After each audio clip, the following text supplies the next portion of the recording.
हर हर महादेव भक्तों, क्या आप लोग भी मंगलवार के दिन हनुमान चालीसा पढ़ते हैं? अगर कोई मनोकामना लेकर हनुमान चालीसा पढ़ते हैं तो आप लोग सही समय नहीं जानते हैं। अगर सही समय जानते तो आपका मनोकामना कब का ही पूर्ण हो चुका होता। तो आइए जानते हैं इस वीडियो में कि किस समय पर हनुमान चालीसा का पाठ करने से हनुमान जी आप पर प्रसन्न होते हैं, उनकी कृपा दृष्टि आप पर बनी रहती है। किस समय दीपक जलाएं और कैसे हनुमान चालीसा का पाठ करें, किस विधि से पूजन करें और कब कैसे आरती करें। अगर आप लोग सही विधि हनुमान चालीसा पढ़ने के जानना चाहते हैं तो बने रहिएगा। इस छोटी सी वीडियो में आपको बहुत अच्छा जानकारी मिलेगा। आप लोग चाहे तो बने रहिएगा। इस वीडियो में आपको मैं इतना महत्वपूर्ण जानकारी दूंगी कि आपका मनोकामनाएं बहुत जल्द पूरा हो जाएगा। अगर आपको नौकरी नहीं लग रही, तबीयत आर्थिक स्थिति बिगड़ी हुई है, तो केवल हनुमान चालीसा वही शब्द है कि आपकी बिगड़ी बना सकता है। संकट मोचन उनको ऐसे ही नहीं कहा जाता कि वह संकट मोचन है। सबसे पहले क्या करना है, मंगलवार के दिन आपको सुबह प्रातः काल सूर्योदय होने से पहले जग जाना है।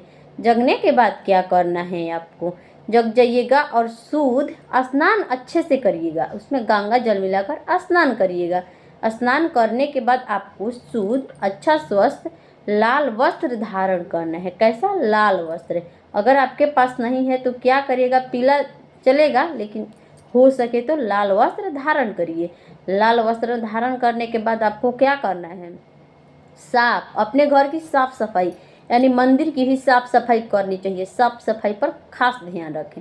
साफ सफाई करने के बाद वहाँ क्या किया जाए, सबसे पहले तो महादेव जी को प्रणाम करिए और अपने हाथ जोड़ लीजिए। हाथ जोड़ने के बाद क्या करना है, सबसे पहले जय श्री राम श्रद्धा से कम 5 मिनट तो बोलना चाहिए। जहाँ कहा जाता है कि जहाँ श्री राम के नारे लगते हैं, हनुमान जी स्वयं खींचे चले आते हैं। इसीलिए आपको जितना हो सके जय श्री राम अपने मन में श्रद्धा से करनी चाहिए। करने के बाद आपको क्या करना है, अगर आप लाल पुष्प लाए हैं तो लाल पुष्प महादेव जी को अर्पित करिए और एक दीपक जलाइएगा। दीपक घी का होना चाहिए।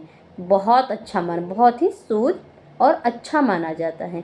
अगर आपके पास उपलब्ध घी नहीं है तो क्या करिएगा, मजबूरी में तीली का तेल का भी जलाना पड़ेगा, लेकिन घी हो तो बहुत ही अच्छा है। आजकल तो छोटा डिब्बी भी घी का मिल जाता है, तो आप लोग मंगलवार के लिए खरीद लीजिएगा। और नहीं है तो चलेगा, उससे भी श्रद्धा होना चाहिए। माना जाता है ना कि श्रद्धा होना चाहिए। तो आपको दीपक जला लेना है और जहाँ पर आप बैठ रहे हैं वहाँ पर एक लाल आसन लगाइए।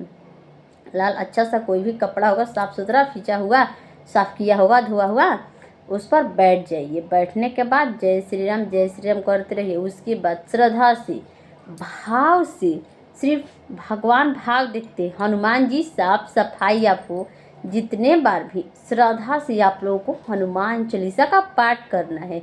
तेजी में ध्यान रखिएगा, खास महत्वपूर्ण बात, ये जो हनुमान चालीसा का पाठ है इनको हड़बड़ी में नहीं करते, जल्दबाजी में नहीं करते।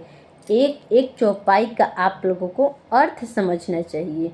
जैसे अपने भाव से पढ़ रहे, अपने हृदय से गदगद मन हो जाएगा। आप जब आप इमोशनल एकदम अच्छे से पढ़ना चाहिए, आपके अंदर फील होना चाहिए कि मैं हनुमान जी की चौपाई पढ़ रहा हूँ। एक एक चौपाई को, यह लोग कहते हैं कि 100 बार पढ़ देंगे तो ये हो जाएगा। नहीं, आपको जितना बार भी पढ़ना है आप पढ़ सकते हैं, लेकिन श्रद्धा होना चाहिए आपके अंदर।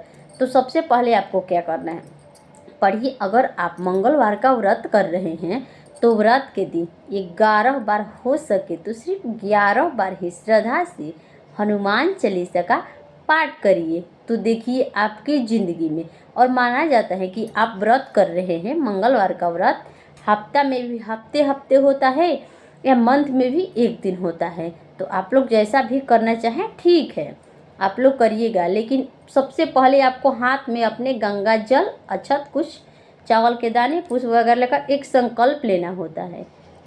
माना जाता है कि बिना संकल्प का कोई भी पूजा अधूरा माना जाता है।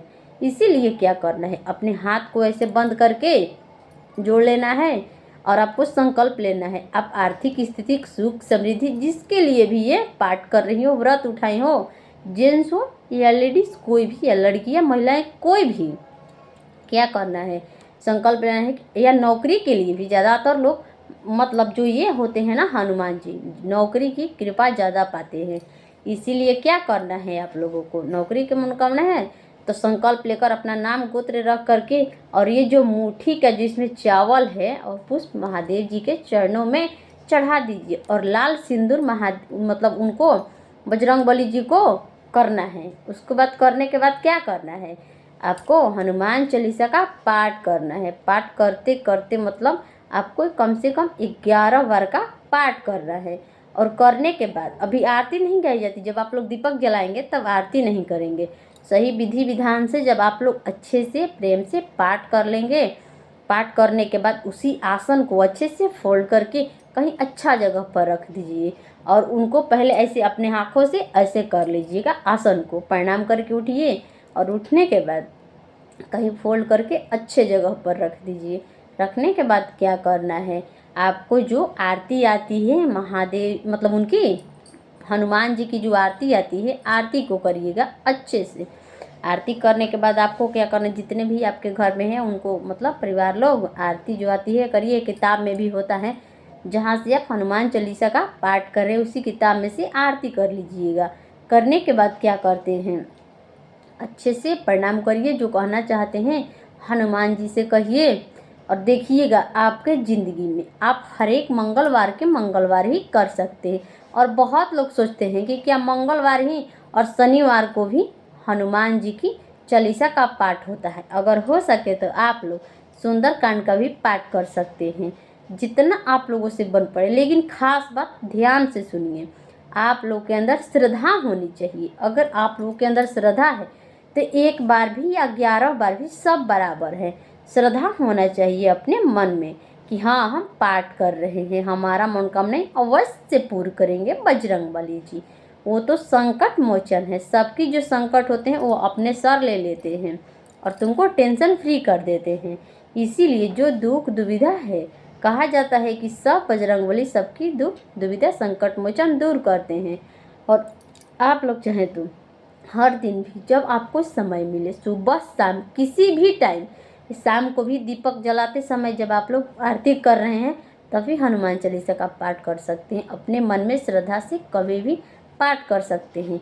और कहीं मंदिर वगैरह में लेडीज़ लोग जाती हैं तो हनुमान जी के जो विग्रह चित्र होता है, वो मूर्तियाँ होती हैं, मृत मूर्तियाँ को और महिलाओं को स्पर्श नहीं करना चाहिए। अपने घर में जो विग्रह चित्र है उनको आप लोग स्पर्श कर सकती हैं, लेकिन जो मूर्ति होते हैं मंदिरों में, वहाँ महिलाओं को और मतलब सयानी लड़कियों को स्पर्श नहीं करना चाहिए।